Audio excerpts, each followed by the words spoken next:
To use the PRE regulator correctly, it is essential to pay attention to the power supply wiring. The cable used is an 8-pin M12.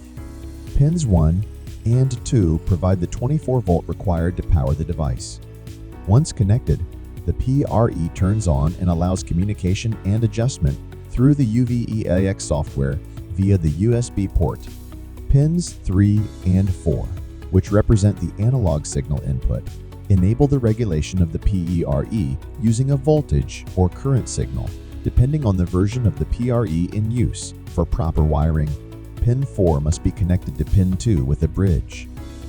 The PRE also provides signal feedback, which can be in voltage 0.5 volt or current 420 mA.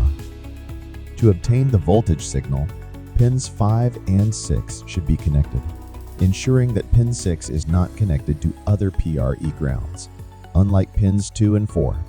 To obtain the current signal, pin 7 and its ground must be connected to pin 2. The digital output signal on pin 8 is a configurable output via the UVEIX software and can be set as an error signal, switch, or window pressure unction.